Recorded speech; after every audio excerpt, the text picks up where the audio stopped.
और जहाँ तक बेरोजगार का प्रश्न है तो बेरोजगार तो इस वक्त सबसे ज़्यादा समाजवादी पार्टी के लोग हैं। उन मौलानाओं का मानसिक चेकअप होना चाहिए। 100 साल से अधिक पुरानी पार्टी को उन्होंने बहुत प्रेम के साथ निपटा दिया और वो ऐसे ही निपटाते रहेंगे। तो विधानसभा को एआई से उसमें रखेंगे।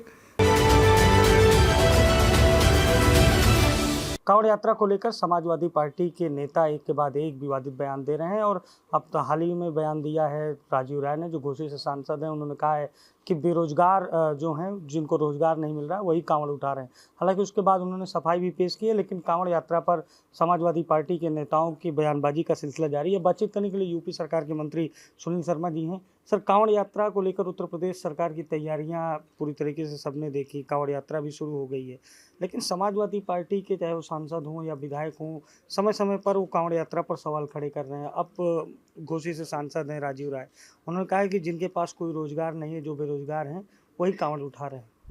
देखिएगा, समाजवादी पार्टी की सोच, समाजवादी पार्टी की विचारधारा सनातन विरोधी। जब वो सत्ता में थे तो उन्होंने कई तरह के प्रतिबंध कांवड़ यात्राओं पर लगाए थे। और जहाँ तक बेरोजगार का प्रश्न है तो बेरोजगार तो इस वक्त सबसे ज़्यादा समाजवादी पार्टी के लोग हैं। और मैं कहूँगा कि उन्हें भी कांवड़ लेने जाना चाहिए, तो उन्हें महसूस होगा कि योगी जी की सरकार ने कितनी अच्छी व्यवस्थाएं की। कुछ मौलाना हैं, मुस्लिम धर्मगुरु हैं, उन्होंने अमित शाह को पत्र लिखा है और कहा है कि गृह मंत्री से हम मांग करते हैं कि जो कांवड़ के नाम पर गुंडाई हो रही है, सड़क पर जो तोड़फोड़ हो रही है, इस पर रोक लगाई जाए।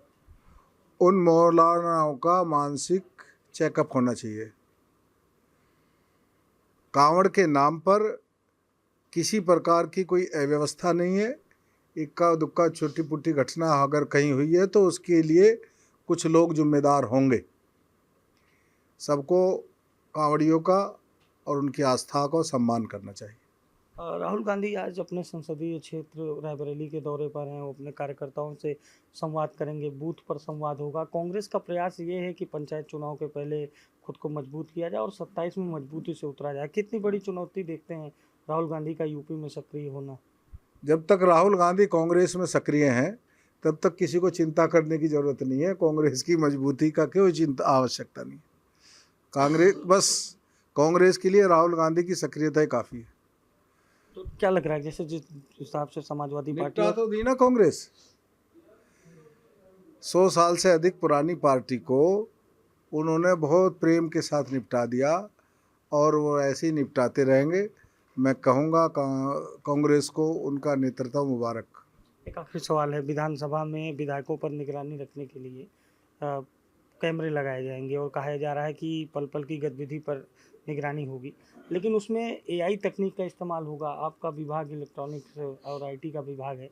ये एआई का जो प्रचलन बढ़ा है, अब वो जगह जगह इस्तेमाल एआई का हो रहा है। किस तरह से देखते हैं एआई के बढ़ते प्रचलन को? निगरानी नहीं, निगरानी शब्द मुझे उचित नहीं लगा है। टेक्नोलॉजी के साथ उत्तर प्रदेश की विधानसभा सबसे पहले जुड़ी। सबसे पहले हमारी विधानसभा को पेपरलेस करने का काम माननीय विधानसभा अध्यक्ष जी ने और उत्तर प्रदेश सरकार ने किया है। तो हम तो तकनीकी के साथ चल रहे हैं। आज एआई का युग है, तो विधानसभा को एआई से उसमें रखेंगे। तो इसमें कोई ऐसा नहीं कि हम विधायकों की निगरानी की जा रही है, उन पर नज़र रखी जा रही है, ऐसा कुछ नहीं है। तो ये हमारे साथ यूपी सरकार के मंत्री सुनील शर्मा हैं, जिन्होंने खास बातचीत की और कहा कि कांवड़ यात्रा पर जो सवाल खड़े कर रहे हैं, उनकी मानसिकता कांवड़ यात्रा और सनातन विरोधी है। सहयोगी शिवांशु के साथ अभिषेक साहब, लखनऊ।